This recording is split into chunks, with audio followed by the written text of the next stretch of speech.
తెలంగాణ రాష్ట్రం ఏర్పడిన తర్వాత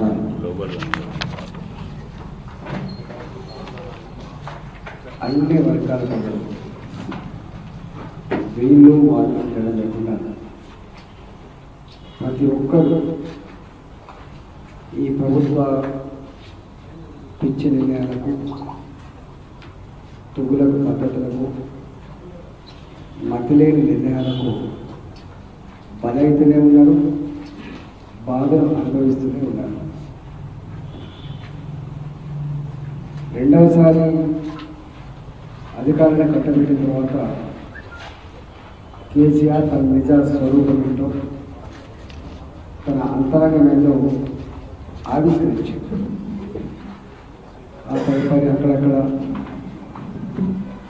కొంత గుణపాఠం చెప్పినప్పటికీ కూడా ఇంకా జ్ఞానోదయం కాక ఇంకా దాడి కొనసాగిస్తూనే ఉన్నారు.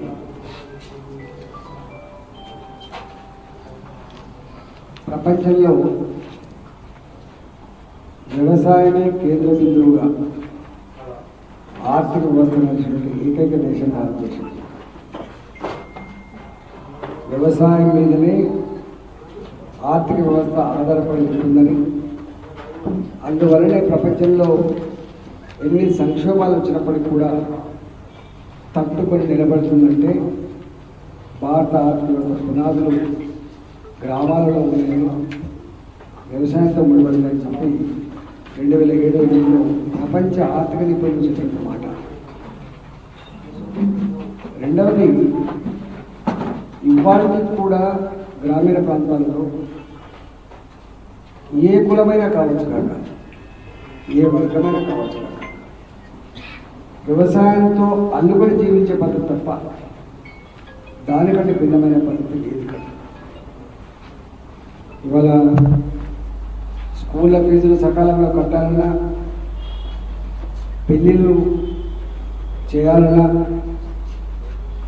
ఏదైనా మంచి జరగాలన్నా, షాపు జరగాలన్నా, నడవాలన్నా వ్యవసాయం బాగుంటేనే షాపులు కట్టాలంటుంది, వ్యవసాయం బాగుంటేనే పనులు కట్టాలంటుంది. గంత బంధం ఉన్నటువంటి ముఖ్యమంత్రి గారు తన మాటలోనే చాలాసార్లు చెప్పింది, భూమిని ప్రజలు సోషల్ స్టేటస్గా భావిస్తారు. భూమి కేవలం వ్యాపారపరమైనటువంటి వ్యవస్థ కాదు, భూమి ఆత్మగౌరవానికి ప్రతీక, అదొక భరోసా, అదొక భద్రత అని చెప్పి మాట్లాడుతుంది. ఇవాళ మొత్తం దేశంలో రిచెస్ట్ రైతు, ధనిక రైతు తెలంగాణలో ఉండాలి. దేశం మొత్తంలో అన్నం పెట్టగలిగినటువంటి రాష్ట్రం తెలంగాణ ఉండాలి. ఒకనాడు rice bowl of AP, East Godavari, West Godavari ఉంది. ఇవాళ rice bowl of India Telangana మానవని చెప్పి 1,00,00,000 కోట్ల రూపాయలు ప్రాజెక్టు నిర్మాణం చేసామని, అది దేవాదుల కావచ్చు, ఇవాళ కాళేశ్వర ప్రాజెక్ట్స్ కావచ్చు, లేదా అంతకుముందు ప్రారంభించబడ్డ అనేక ప్రాజెక్టులు కావచ్చు. 1 కోటి ఎకరాల మాగాని కావాలి, నా దాసరి రాసిన ఆ పాట సఫలం కావాలి అని, అది నిజం కావాలని చెప్పైతే ఇంజనీర్గా మారిపోయిన నేనే డిజైన్ చేసి పాట కడుతున్నాను చెప్పిన ముఖ్యమంత్రి ఇవాళ దళిత ప్రజలకి 3 ఎకరాల భూమిస్తా, నేను దళితులు గల్లెగిరేసుకొని గౌరవంగా బతికే స్థితి కల్పిస్తా అని చెప్పి దళితులకు 3 ఎకరాల స్కీమ్ పెట్టిండు. ఎక్కడ కూడా ఆచరణ ఉంచుకోలేదు, బొమ్మలు లేక పెట్టిండు. అరెకరం ఉన్న వాళ్ళకు 2.5 ఎకరాలు కూడా ఇస్తా, ఎకరం ఉన్న వాళ్ళకు 2 ఎకరాలు కూడా ఇస్తా, జీరో భూమి ఉన్న వాళ్ళకు 3 ఎకరాలు కూడా ఇస్తా అని చెప్పి, కానీ భూమి ధర మాత్రం 6 లక్షలు 7 లక్షలు మాత్రం పెట్టింది. ఎక్కడ కూడా నాకు తెలిసి ఈ రాష్ట్రం మొత్తంలో 6 లక్షలకు 7 లక్షలకు భూమి దొరికే ప్రసక్తి లేదు. అందుకని ఎక్కడ ఇది అమలు కాలేదు. బొమ్మళ్ళక పోగొట్టింది తప్ప, మాటల గారడీ చేసింది తప్ప దళితులకు మాత్రం భూమి ఇవ్వలేదు. ఇవ్వకపోగా ఇప్పుడే నేను మహబాద్ పోయిస్తున్నా. అక్కడ చెప్పిన ఆ సంఘటన చూస్తుంటే కళ్ళను నీళ్ళు తొలుతున్నాయి. హైదరాబాద్లో భూదారోగ్యం పేట సేకరించబడిన భూములు, ఎవాక్యుయేటెడ్ ప్రాపర్టీస్, సర్ప్లస్ ల్యాండ్స్ 69లో భారత ప్రభుత్వం మన రాష్ట్రంలో ల్యాండ్ సమస్యలు వచ్చినప్పుడు భూ పరిమితి చట్టం, ల్యాండ్ సీలింగ్ ద్వారా వచ్చిన ల్యాండ్స్ కావచ్చు, ఇట్లా దేవాలయాల భూములు కావచ్చు, అనేక రకాల భూములు పేదలకు పంచిపెట్టాలని అసైన్మెంట్ కమిటీ చైర్మన్గా నాడు ఎమ్మెల్యేలుగా ఉండి లక్షల ఎకరాల భూముల్ని దళిత పేదలకి ఇతర కులాల పేదలకు పంచిపెట్టిన వాస్తవం. లక్షల ఎకరాలు పంచిపెట్టాడు. ప్రభుత్వపరమైన భూములు ఎక్కడ లేకుండా పంచిపెట్టాడు. ఆ భూముల్ని ఆ పేద దళితులు, ఆ పేద ప్రజలు రాళ్ళు కొట్టుకొని, రప్పలు కొట్టుకొని, బోర్లు వేసుకొని, బాయిలు తవ్వుకొని, కరెంటు కనెక్షన్ తీసుకొని ఇవాళ 20 ఏళ్లకు 30 ఏళ్లకు చేతికొచ్చి వాళ్ళు వ్యవసాయం చేసుకుంటామంటే వాటి మీద కన్నుబడ్డది ముఖ్యమంత్రి గారు. వాటి మీద కన్నుబడ్డది. ప్రభుత్వపరమైన అవసరాల కోసం తీసుకుంటే తప్పు లేదు. ఓ మెడికల్ కాలేజ్ కడతా అంటున్నాడు, ఓ దవాఖాన కడతా అంటున్నాడు, తప్పు లేదు. కానీ ఇక్కడ ప్రైవేట్ కంపెనీలకి, ప్రైవేట్ సంస్థలకి భూమిని సేకరించే బ్రోకర్గా మారిన కేసీఆర్. భూమిని సేకరించి పెట్టే బ్రోకర్గా మారిన తెలంగాణ రాష్ట్ర ప్రభుత్వం. ఇంత దారుణం అంటే భూములు సేకరించాలంటే కేంద్ర ప్రభుత్వం 2011 చట్టం తెచ్చింది. కనీసం 2.5 రెట్లు భూమి విలువ కంటే 2.5 రెట్లు ఎక్కువ అని చెప్పి చట్టం తెచ్చినప్పుడు కూడా 12-15 సంవత్సరాలు గడిచిపోయిన తర్వాత భూములు అమ్ముకునే వెసులుబాటు కల్పిస్తానని చెప్పి ప్రగల్భాలు పెట్టిన ముఖ్యమంత్రి హక్కులు కల్పించకపోగా భూ ప్రక్షాళన పేరిట, ధరణి పేరిట ఈ అసైన్మెంట్ ద్వారా వచ్చిన భూములు కానీ, ల్యాండ్ సీలింగ్ ద్వారా వచ్చిన భూములు కానీ, ఇతర పద్ధతుల ద్వారా వచ్చిన భూములు కానీ డిస్ప్యూటెడ్ ప్రాపర్టీస్ అని కొన్ని దిక్కుల, గవర్నమెంట్ ల్యాండ్స్ అని చెప్పి కొన్ని దిక్కుల, అంతకుముందు ఉన్న అనుభవదారుని కాలం ఏదైతే ఉందో అనుభవదారుని కాలం లేదు. వాళ్ళకు కాగితాలు లేకపోయినప్పటికీ కూడా వాళ్ళకు అనుభవదారుని కాలం ఉంది కాబట్టి వాళ్ళ చేతులు భూమి ఉండే. అనుభవదారుని కాలం తీసేసి మొత్తం ఎన్నికడ కొట్లాడి సాధించుకున్న భూస్వాముల భూములు కావచ్చు, దొరలించినటువంటి ఎట్టి చాటులు చేయించుకున్న దొరలించిన భూములు కావచ్చు, అవన్నీ కూడా మళ్ళీ పాత వాళ్ళ పెడితే వస్తున్నాయి.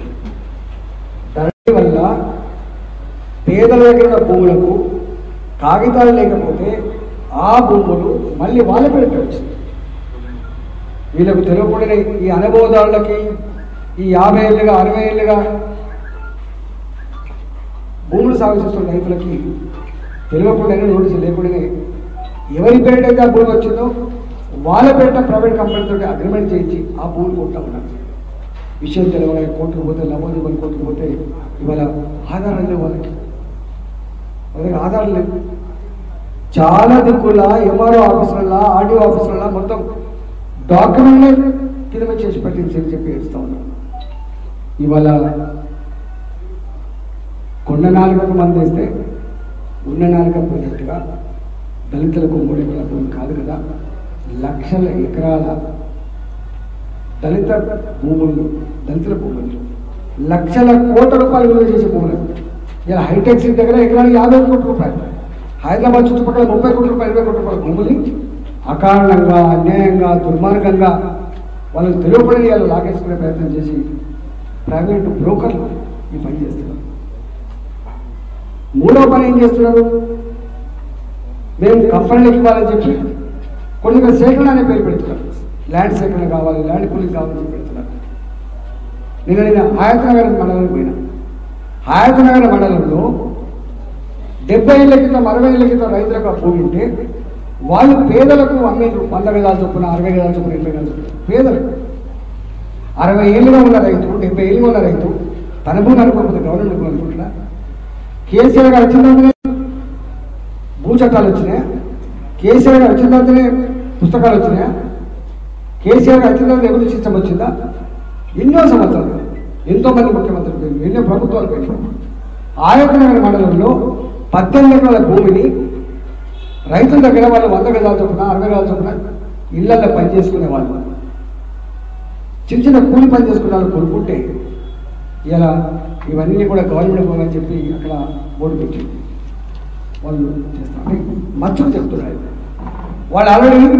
ఒకవేళ ఇది కనుక మాకు లీగల్గా పట్టాలు లేకపోతే జీవో నెంబర్ 58, 59 అప్లై కూడా చేసుకుంటారు. కానీ ఈ ముఖ్యమంత్రి గారికి అలాంటి పేదల జీవితాల్లో తొంగి చూసేటువంటి సంస్కారం లేదు, ఆలోచించేటట్టు లేదానికి. అందుకని ఇవాళ ఆ 18 ఎకరాలలో కొన్ని వందల మంది అలా కన్నీళ్ళు పెడతారు. ఈ పక్కకే నారాయణపురం అనుకుంటా, ఈ పక్క మైపాద్ పక్కకు ఉంటుంది నారాయణపురము ఏదో ఉన్నది. నారాయణపురం 1962లో కొనుక్కున్నారు వాళ్ళు. 1962 అంటే అదొక 38 సంవత్సరాలు, అదొక 38 సంవత్సరాలు, ఇదొక 22 సంవత్సరాలు. అంటే 60 ఏళ్ల క్రితం కొనుక్కున్న భూమి, పింగిలి వెంకటరామరెడ్డి దగ్గర కొనుక్కున్న భూమి, 1400 ఎకరాల భూమి ఊరికి ఊరిలో గవర్నమెంట్ వాళ్ళని రాసిపడేసి ఊరికి ఊరి ధరణిలో వచ్చిన తర్వాత ఆ భూముల్ని ఇది గవర్నమెంట్ భూమి రాసిన తర్వాత వాళ్ళకు రైతు బంధు వస్తలేదు, వాళ్ళకు రైతు బీమా వస్తలేదు. వాళ్ళు మురబెట్టుకున్నారు. వాళ్ళు అయ్యా తీసి పరిష్కారం లేదు. ఎంఆర్ఓ దగ్గర ఆన్సర్ లేదు, ఆర్డీఓ దగ్గర ఆన్సర్ లేదు, కలెక్టర్ దగ్గర ఆన్సర్ లేదు, ముఖ్యమంత్రి గారు దొరకడు, మంత్రులు ఇచ్చుకుంటే నా చేతులు ఏముందని చెప్పి నిస్సహాయత, ఎమ్మెల్యేలకు ధైర్యం లేదు. ఇగో ఇట్లాంటి నిరంతరం కోపలు ఉన్నాయి. ఇవాళ మొత్తం హైదరాబాద్లో గద్దల్లాగా వాలినటువంటి బ్రోకర్లు ఈ కేసీఆర్ గారి అనుచరులతో కుమ్ముకైపోయి వాళ్ళు చేస్తున్న ఆగడాలు ఇలాంటి కావు. తప్పకుండా దీని మూల్యం చెల్లిస్తారు. దీన్ని మొత్తం బయటపెట్టి ప్రయత్నం చేస్తారు. నెంబర్ 1. హాయ్ ఫ్రెండ్స్, మా టుడే టుమారో యూట్యూబ్ ఛానల్ చూస్తున్నందుకు చాలా థ్యాంక్స్. మరిన్ని లేటెస్ట్ వీడియోస్ కోసం వెంటనే సబ్స్క్రైబ్ చేయండి. అలాగే ఈ బెల్ ని కూడా రింగ్ చేసేయండి. మా నోటిఫికేషన్స్ అన్ని మీ మొబైల్లో వస్తాయి. అలాగే మా వీడియోస్ మీకు నచ్చితే లైక్ చేయండి, షేర్ చేయండి, నచ్చకపోతే కామెంట్ చేయండి.